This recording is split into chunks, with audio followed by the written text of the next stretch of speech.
अलवर भरतपुर का मेवात क्षेत्र ऑनलाइन ठगी, अवैध हथियारों और गायों की तस्करी के लिए कुख्यात है। मेवात के कई गांवों में ठग गिरोहों का नेटवर्क फैला हुआ है।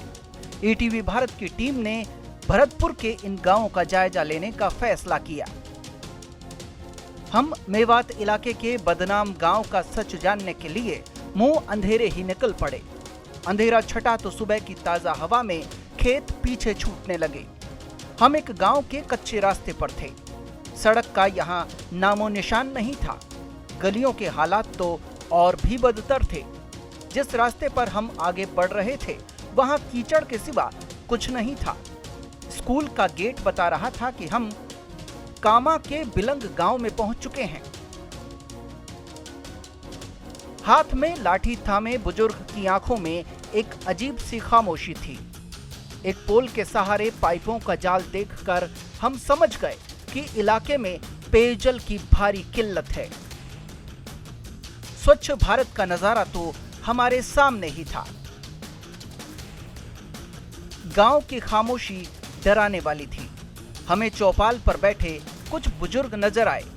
हमने गांव के पूर्व सरपंच आमीन से बात की। भाई गांव में विकास जमीन पर तो है ना, कागजों में कितना विकास है ये तो जो फिलहाल का जनप्रतिनिधि है वही बता सका, पंचायत सेक्रेटरी बता सके। पानी की महा समस्या है गांव में, क्योंकि पानी को जो स्तर है वो हमारे गांव में 400-450 फीट नीचे है, जो कि जो पहला बोरिंग है वो सारा सूखा पड़ा है। फिर लोगों ने अपने निजी पैसा से कर्ज लेके 3-3.5 लाख में एक बोरिंग होता है, जिससे पानी की पूर्ति बहुत बड़ी मुश्किल से और टैंकर इनके द्वारा हो रही है, जो कि अपने पैसे से हम डलवाते हैं। स्वच्छ भारत अभियान में शौचालय का निर्माण तो हुआ है, वो कि अब हर घर जागरूक है, इसलिए हर घर में शौचालय तो है।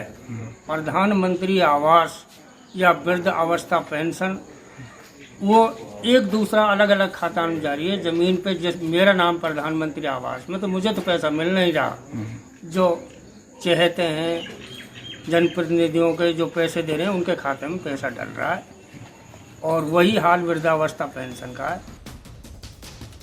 यानी गांव में सरकारी पानी ही नहीं बल्कि सरकारी योजनाओं का भी झोल और अभाव नजर आया। आमीन ने यह भी स्वीकार किया कि इलाके में अपराध है। वे चाहते हैं कि ये रुके। युवाओं के लिए यही देना चाहूँ, मेवात में दो चीज़ ज़्यादा है।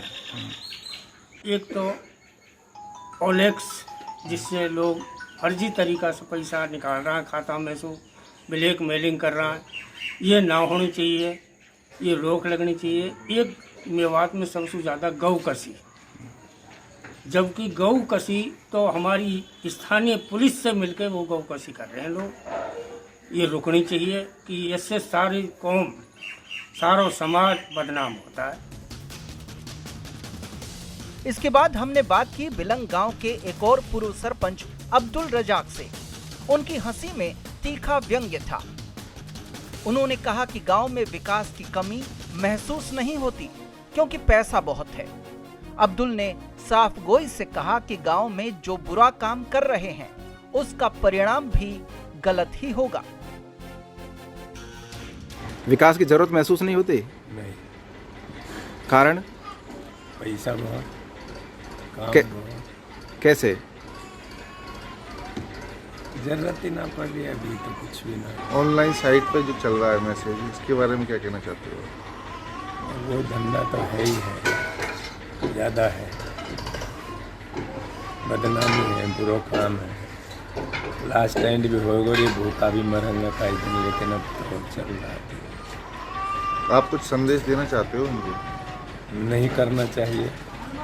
आज पूरे देश में बेबात की चर्चा है कि यहाँ ऑनलाइन ठगी की वारदात होती है, लेकिन नहीं करना चाहिए। सब बढ़िया यही है, छोड़ दें तो खाऊंगा कमाऊंगा, आत्मनिर्भर होऊंगा।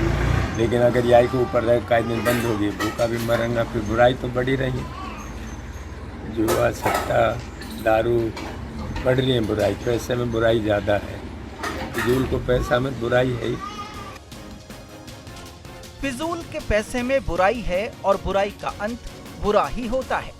अब्दुल रज़ाक के ये शब्द उन तमाम युवाओं के लिए बहुत बड़ी नसीहत हैं जो ठगी और तस्करी को अपना हुनर या रोजगार मानते हैं।